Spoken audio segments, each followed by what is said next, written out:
Hello, everyone.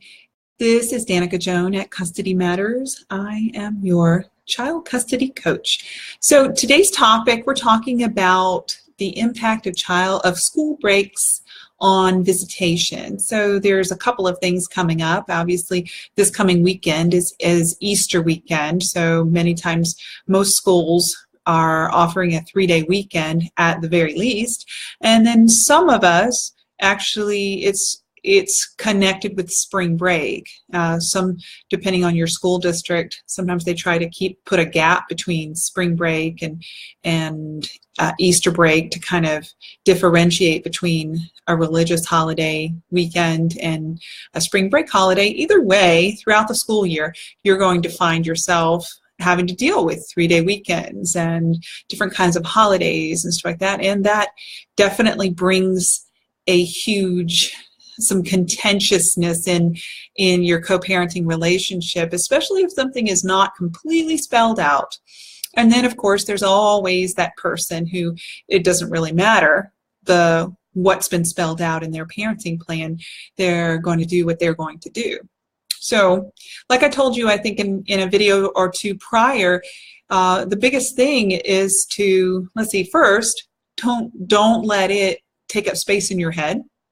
How can you do that is keep a running little bullet points in a calendar, like a Google Calendar, some sort of a phone-based calendar, so that it's quick and easy to put bullet points in there of what's happened, what incident happened, so that it's out of your head, into your calendar, and you do not have to focus on it until you have to focus on it.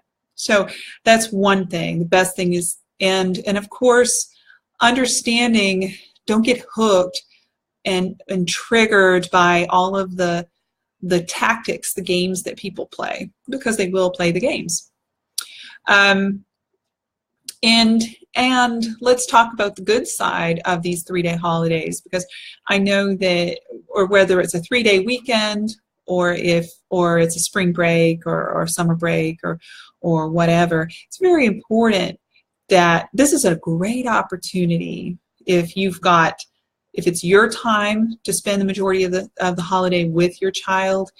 Man, just make it the best. Completely detach, compartmentalize all of the drama, and make sure that your ex is all of that nastiness doesn't spill over into your visitation, like your child exchange, things that sometimes it can be high conflict and agitated. So it's very important to understand that, you know what, it's just like, I love this one movie, and one of the characters, he says, it's just cornflakes.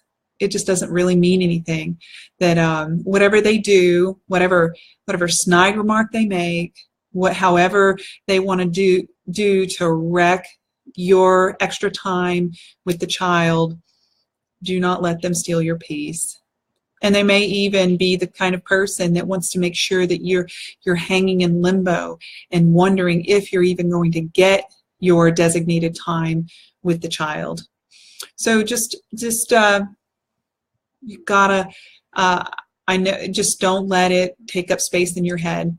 Don't let it suck up the emotional energy that you have about you, because it's all about relationship, your amazing relationship and extra time with your child. Because even when a child, and that's one of the reasons that I'm big on, I'm a big proponent of starting at 50-50. And here's the reason why, is because if there's a parent who's an alienator, a parent who's targeting the other parent, if the child is given equal time in both homes, the child, the alienation and the cannot take a foothold in the child's heart and mind. If the child has pretty much equal time with both parents, then what happens, what sort of rises to the surface, is the child starts seeing that, wow, in this home, it like sucks the life out of me. It's very negative and very critical. And and when I'm with this parent and their family, I really get excited, and maybe You know, even if I come in kind of negative, it's not long before I'm having an amazing time with that parent.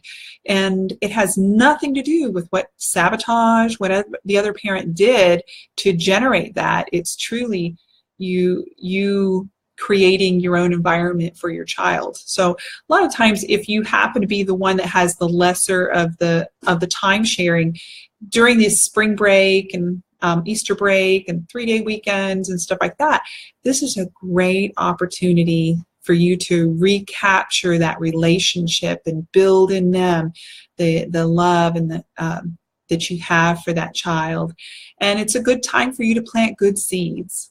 Now, I get that sometimes it's not even a very good environment to even say positive things about your co-parent to your child, because they're already trained that whatever comes out of my parent's mouth that has the words of my other parent in it, that I should be primed to believe that it's going to be negative and critical and stuff like that. So sometimes there's a point where you don't even have the privilege of saying the good things about your co-parent. But if you do, I truly encourage you to say good things.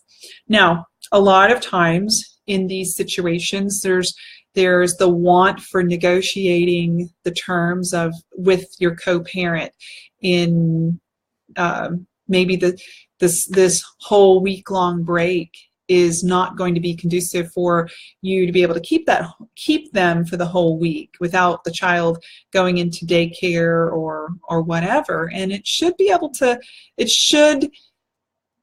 would be great if you could have some great conversation with your co-parent, but unfortunately it's probably not going to happen. So here's a few tips that you can use as far as communicating with your co-parent on things and yet standing your ground. One of them is you sandwich when the person has a conversation with you and they're trying to get you to negotiate or whatever. You really need to start out with, instead of saying no, start out with acknowledging what you can say yes to. When you acknowledge what you can say yes to, that makes it much more palatable for the things that you find that you cannot compromise on. And a lot of it's in language. It's difficult when you're used to talking in a certain way, a lot of times you don't even realize that the words that you're using really can make a difference. So I would always say, it's not what you're saying, it's how you're saying it. And if you're saying it, and sometimes how you're saying it could come across as judgmental and make wrong and all that stuff. So I use a little phrase that really has helped me, and it helps me to not get into the make wrong and judgment. And when I talk to my co-parent, I'll say, well, I think that these are some very good ideas. You have a good point there. I really like that. Because it reminds me in my head that this person that there is some aspect of goodness about my co-parent, and that I really need to keep in my head, because the other side is what really shows itself up. So I acknowledge what I can say yes to, and then I say, well, in regards to these things, this doesn't work for me. I found that the phrase, this doesn't work for me, it has neutralized so many things. It's not saying this is bad, this is wrong. And when you think about judging words, you think this is bad, this is wrong, all those things. But when you say this doesn't work for me, that has almost like a neutralizing effect. And you really cannot, and you're not backing it up with evidence or excuses or reasons why. Because think about it, when you're a little child, even a 5-year-old, they're like, they're asking you for something. They're asking you for that to buy them this one toy, or asking you to let them stay up late or whatever. Well, even a little 5-year-old child, when you tell them no, they're going to why? And then, of course, the natural tendency is to now justify your no.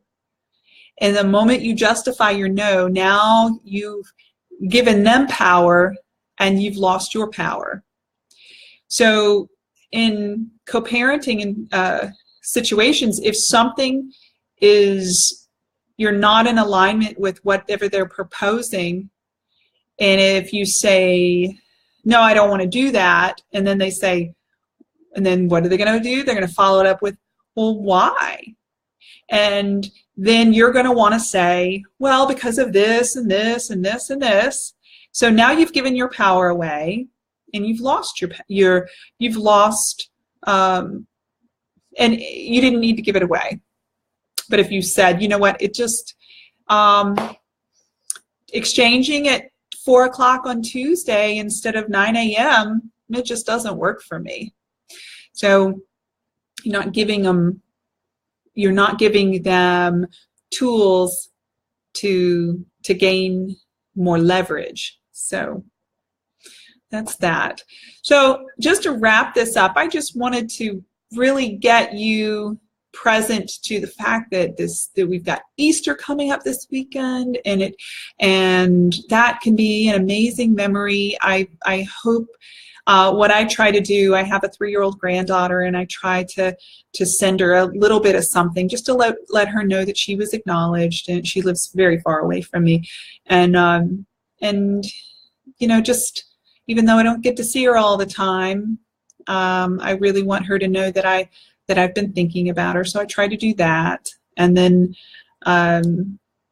and just be a light to your child. And instead of them always, because years from now, you don't want them to walk away and say, I hate Easter, I dread spring break, I do not like Christmas, just all these things.